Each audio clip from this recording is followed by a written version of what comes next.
Go ahead. We're gonna wrap up. We're gonna talk about honorable mentions.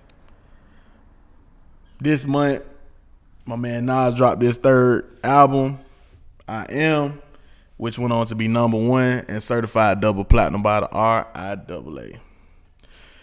Also, Big Pun released his Yeah Baby album, which was his second album, which peaked at number three and then went on to be certified platinum. Cardi B, she went gold the same day her shit was released. Hey, y'all know, anybody that know me, y'all know I'm a Cardi B hater on the music side. But I'm gonna be honest, man. I can't hate on the Cardi B album.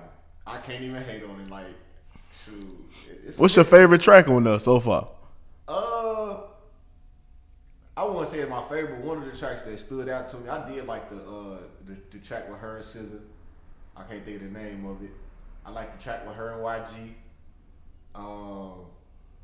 She remixed the 3 6 Mafia. Which one? The Chicken Head. Oh man, Big and Head, yeah. Yeah.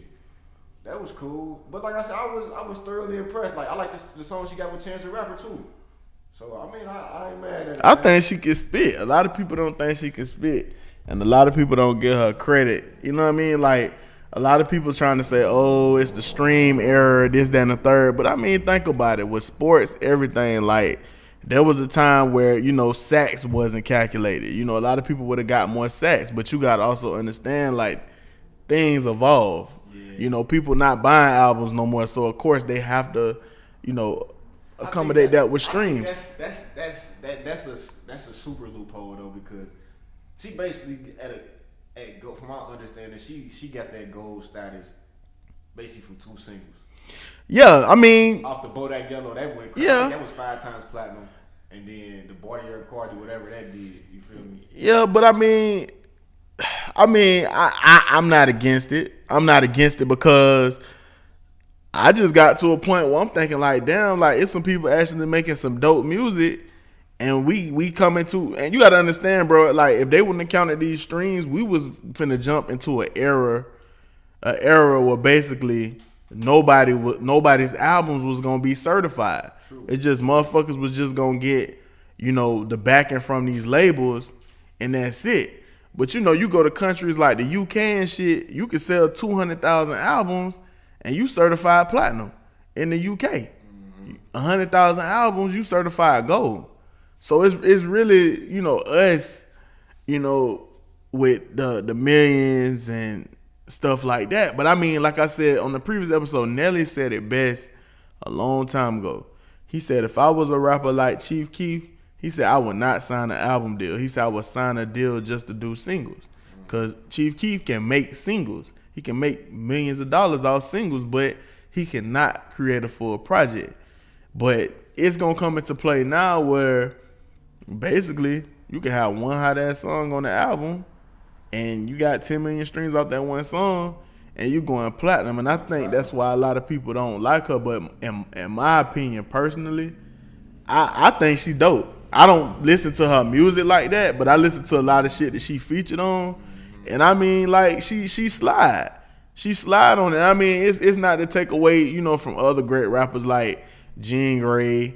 You got Rhapsody. You know what I mean? You got the female rappers out there, but a lot of people look at it like, well, damn, you got bitches like, like Trina. You got bitches like Foxy Brown that could have did a lot more as far as like record selling, but then y'all have this gimmick ass bitch come out and, she gold.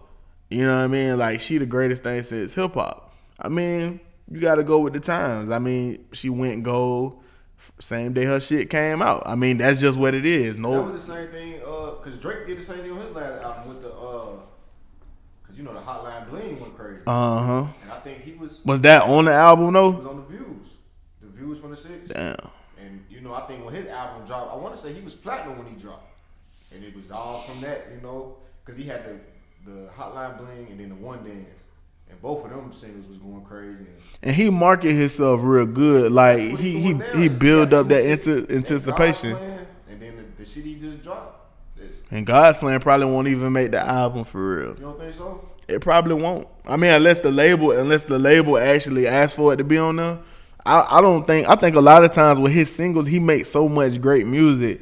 I think a lot of times with his singles, he don't intend on it being on the album, but because he getting, you know, pressed by the label to put it on there, he like, fuck it, we'll just put it on there, you know, just to please them. But I honestly don't think he want to. Only reason I think he is because of the time we in with the streaming, and I know for a fact God's Plan got crazy streams.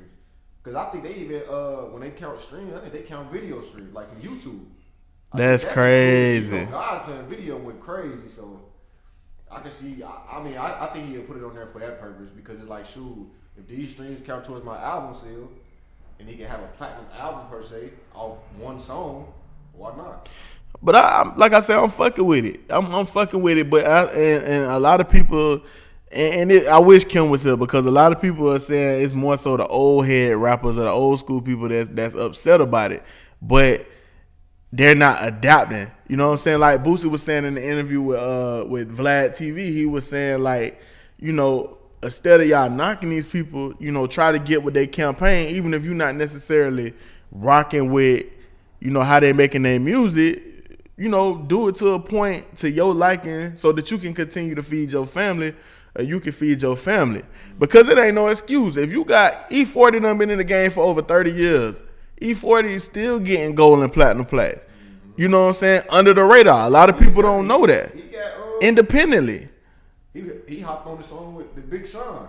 Mm-hmm. I don't fuck with you. That shit went platinum. He just adjusted to the times. Like, that's one thing. You usually got to be able to adjust to the times. Exactly. But, I mean, and then, too, I mean, his fan, but, like, he, you know what I'm saying? Like I said, E40 been in the game for 30 years, man. And, you know, the Bay Area, that whole scene over there is just crazy. So, it's like him, you know, fucking with, you know, he would Be Legit. You know what I mean? If you an old hip-hop head, you know who Be Legit is. From, you know, Keep the Sneak to, you know what I mean, YG and all these younger cats. You know what I mean? Like he going, you know, he going through the motions. He like, you know, if I want to continue making music, this what I love, and I want to make revenue off of it. You know, I'm gonna have to fuck with these young kids. And he 50-something years old. Jay-Z do the same thing. Jay-Z always got a Future. Well, lately he been on the Future. He been, you know, rocking with Future. Jay-Z will always. And they were just talking about the death of auto-tune. Now you on the track with a motherfucker that use auto-tune. He gotta adjust. You can't like. Even though you don't want to adapt to it, you have to. You feel me? It won't let me add you for some reason, Kim. I was trying to add you back. I don't know what happened, but it wouldn't let me add you back. I done tried it like 3 times. Jay used to always hop on Drake shit when Jeezy was coming out. Jay-Z was on it. Rick Ross shit. Was always on the Ross album. Like, so Jay-Z know he has to stay relevant to stay at the top. You feel me? You can't just say, "Oh, fuck these young niggas." It's like, man, they still run the culture. The young run the culture. So you have to be able to find that balance to work with. And that's my issue with the New York rappers. Like, you know what I'm saying? Because, like, niggas like, you know, you got niggas like Jadakiss and Styles P, you know what I'm saying, that got bars. Like, that can still out-rap a lot of these niggas. But, like, if they hop on certain tracks, you know, they gonna kill shit. Me knowing, like, Jadakiss being a fan since day one and Styles P, I know they'll get on these young niggas shit and they'll murder that shit. And they can make their money. I don't necessarily think it's them two that's complaining because, you know, they some hustling ass niggas, but it's a lot of motherfuckers that can still spit. KRS-One can still spit. Now, I feel like KRS-Ones and them types, they the ones that need to hop on the younger. I feel like they not embracing the younger. Not saying that they hating on it. I just feel like shit, they doing their thing, they got their fan base and they just rocking with that. But for them to collab with an artist that they feel has potential, because I know they don't hate all these artists.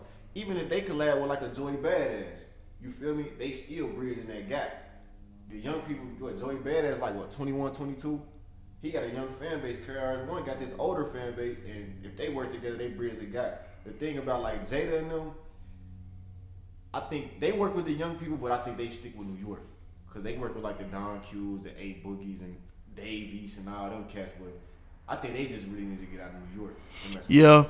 Yeah, I definitely agree with that. Like, I know Q-Tip was doing it for a while with T.I., but a lot of people, you know, to educate a lot of people on this, a lot of people don't know when T.I. first came out, he actually was supposed to come out as Tip. But because Q-Tip was on the same label as him, he paid respect to him and he just shortened it to T.I. So a lot of people didn't know that, but him and Q-Tip actually did.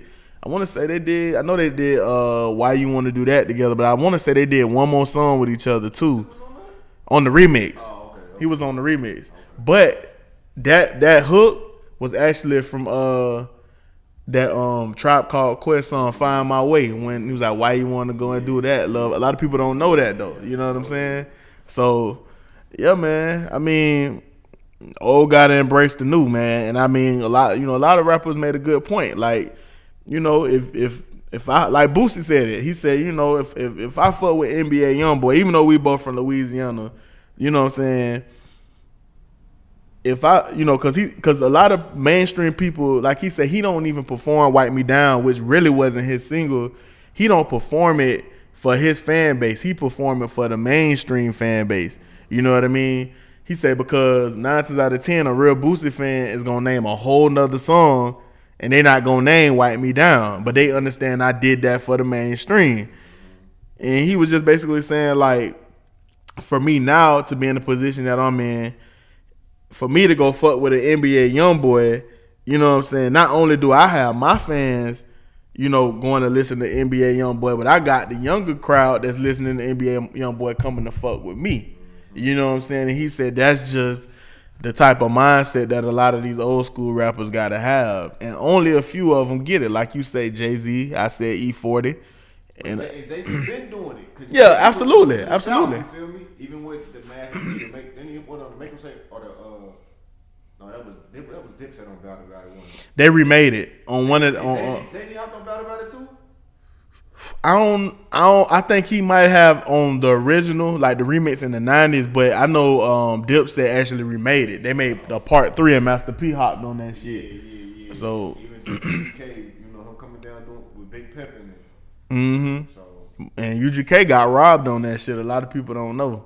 I don't know what the contract was like, but Bun B said it, I think, on his Trill album that they didn't get paid for it. For real. They ain't get paid for that shit for real. Like, they got fucked over on that shit. But I don't know how that worked because, I mean, I know Jay-Z hopped on Bun B album. He hopped on that same album on that Get Throw song. So I don't really know how that. Yeah. Between them was more business. Yeah. So shit.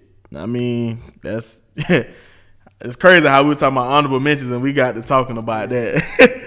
But listen, y'all, man, make sure y'all check out DJ Samoa's Top 5 Countdown Inside the Industry with Jay Black, as well as Live Hip Hop Daily.